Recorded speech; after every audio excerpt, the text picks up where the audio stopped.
Capaian kinerja perkebunan Kementerian Pertanian salah satunya adalah peningkatan pada kelapa sawit yang dapat menjadikan Indonesia sebagai mandiri energi dan dapat memenuhi ketersediaan energi di Indonesia.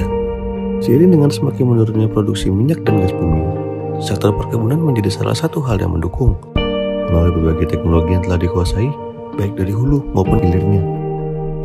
Sementara itu, sawit juga saat ini menjadi penyumbang devisa yang besar bagi Indonesia. Berbagai macam produk energi yang dalam pengembangannya terbagi menjadi 3 generasi.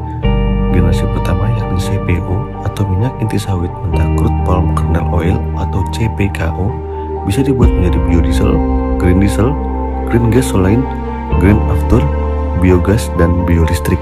Ini yang kita dorong agar petani sawit jumlahnya juga jutaan hektar ini bisa nantinya menaikkan produksi per hektarnya bisa 8 ton. Tapi kalau masih kecil seperti ini juga di Tupang Sari dengan tanaman palawija itu jagung. Ya, ini pertama dan nanti akan kita teruskan bulan depan ke Sumut, kemudian ke Riau, ke Jambi, kita akan muter terus. Tapi memang untuk di kawasan Sumatera dulu, baru nanti tahun depan mulai di Kalimantan. Ini tidak, tahun ini memang baru sawit, tapi tahun depan kita akan mulai lagi dengan kopi yang sudah puluhan tahun tidak pernah diremajakan, kemudian karet, kemudian kelapa, kemudian pala. Kita sekarang baru proses mengidentifikasi, merencanakan di mana yang kira-kira diperlukan. Misalnya kayak kopi, kemarin petani ada yang menyampaikan di sekitar Sinabung itu sangat bagus dan memerlukan permajaan. Ya, lihat nanti kopi di mana lagi, kakao di mana, kelapa di mana. Karena produk-produk itu justru memiliki nilai tambah, nilai ekspor yang sangat tinggi.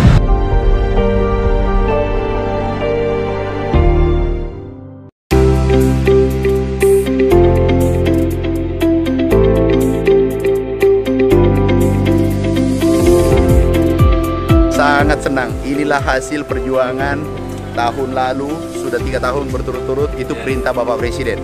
Anggarannya 5 triliun, kita akan tambah lagi lanjutkan 5 tahun ke depan. Karena ini sangat menguntungkan petani. Bila perlu, kita menjadi pengendali untuk perkebunan, kita akan kembalikan kejayaan rempah-rempah. Kita akan menjadi pengendali di dunia. Semua sudah jadi kenyataan mimpi kita 4 tahun yang lalu. Sekarang, kita bergeser. Pangan kita lanjutkan, kita masuk ke rempah-rempah perkebunan, kita kembalikan kejayaan Indonesia sebagaimana 1602, tahun 1602, 500 tahun yang lalu. Saatnya kita kembalikan. BUN 500 merupakan satu program terobosan Kementerian Pertanian untuk memberikan peluang di dalam peningkatan produktivitas dan produksi perkebunan, terutamanya perkebunan rakyat. Untuk 2019-2024, BUN 500 ini akan membangun nursery baru, kebun sumber benih baru di minimal 50 titik sentra produksi. Demi meningkatkan produktivitas, Kementerian Pertanian sudah memulai penyiapan benih unggul gratis sejak 3 tahun lalu dengan anggaran 5,5 triliun rupiah. Dalam rangka mendukung program benih bermutu perkebunan 500 juta batang atau BUN 500 dalam kurun waktu 5 sampai dengan 6 tahun. Kedepannya, program ini dapat menjadikan perkebunan Indonesia menduduki nomor 1 dunia di tahun 2024. Perkebunan berencana untuk membangun 50 nursery modern di 50 kawasan perkebunan nasional di provinsi se-Indonesia. Diharapkan pengembangan pusat pembibitan modern ini dapat mengakselerasi penyiapan benih bermutu perkebunan untuk 8 komoditi diantaranya: lada, pala, cengkeh, kopi, kakao, karet, kelapa, dan tebu.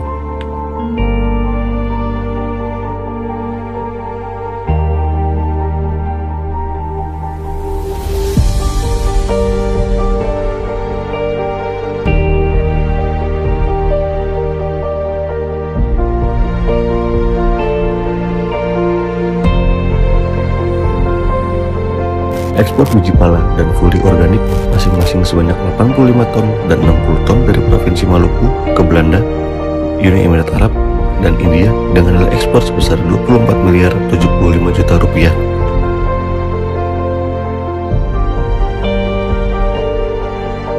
Oleh Bapak Menteri Pertanian telah memberikan satu direktif arahan khususnya yang berkaitan dengan rempah. Kita akan mengembalikan kejayaan rempah Indonesia. Tepuk tangan untuk rempah Indonesia. Penjualan kopi dari pelaksana kegiatan pengembangan Desa Pertanian Organik berbasis komoditas perkebunan sebanyak 19 ton ke PT Okouri Bumi Nusantara dengan nilai penjualan 1 miliar 710 juta rupiah.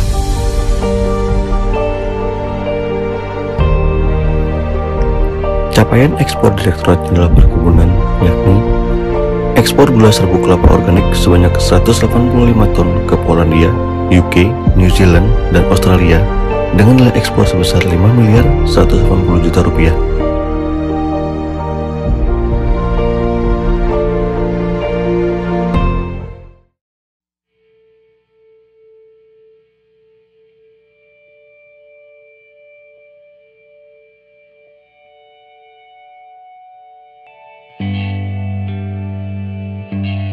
Bapak Edi Parjono. Nama kelompok taninya Sidodadi di Gumawang, Tat Patuk, Gunung Kidul. Komunitasnya kakao. Itu dibawa ke Singapura sama ke Amerika. Sudah 3 tahun. Tapi kalau yang ke Singapura itu baru kita melayani sekitar 1 tahunan. Sekitar 1 tahun itu kita melayani ke Singapura. Terus ada yang baru ini ke Amerika. Ada lagi yang permintaan di Belgia juga ada. Dan lagi pula coklat saya udah standar SMI, udah cukup dikenal.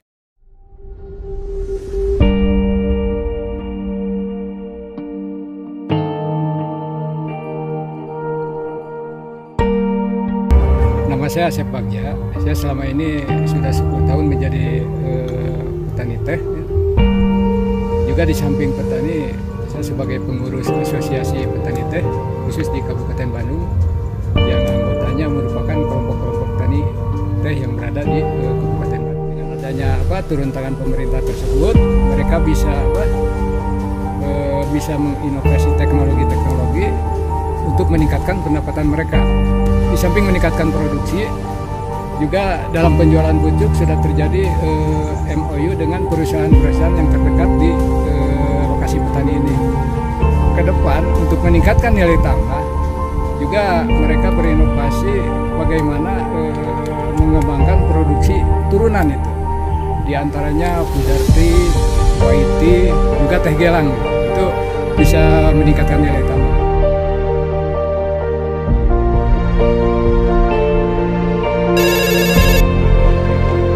Dengan layanan si Ani, ada yang bisa dibantu? Betul ya Bu, dengan layanan si Ani? Ya benar. Ini loh Bu, tanaman kakao bapak saya ini sudah 3 kali ya nggak panen. Susah hidup kami Bu. Ibu lokasinya di mana? Saya di Desa Suruh Bu, di Trenggalek. Oke, jadi kami akan segera menuju ke sana. Betul ya Bu, saya tunggu ya Bu. Ya, terima kasih layanan si Ani. Selamat datang di aplikasi Siani. Aplikasi Siani merupakan aplikasi Android yang telah dikembangkan oleh Balai Besar Perbenihan dan Proteksi Tanaman Perkebunan Surabaya guna mendukung efektivitas program mobil Siani yang menjadi salah satu layanan 24 jam. Fitur-fitur yang disajikan oleh Siani seperti fitur chat konsultasi, fitur artikel harian, fitur jadwal mobilisasi. Dengan 3 fitur yang utama ini, maka kemudahan-kemudahan telah diberikan untuk pelayanan bagi petani maupun masyarakat.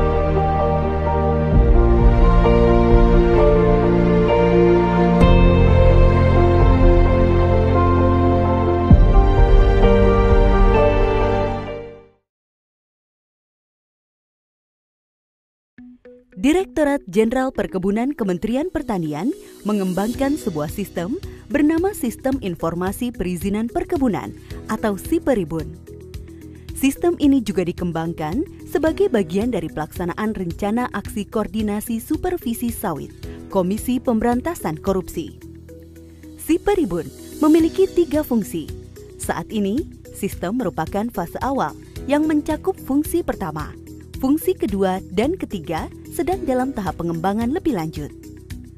Fungsi pertama, integrasi seluruh data perizinan perkebunan secara nasional hingga tercipta satu data. PPID Pelaksana Direktorat Jenderal Perkebunan memberikan fasilitas sarana dan prasarana berupa layanan akses internet, petugas pelaksana layanan informasi, produk pelayanan, serta menetapkan waktu layanan informasi.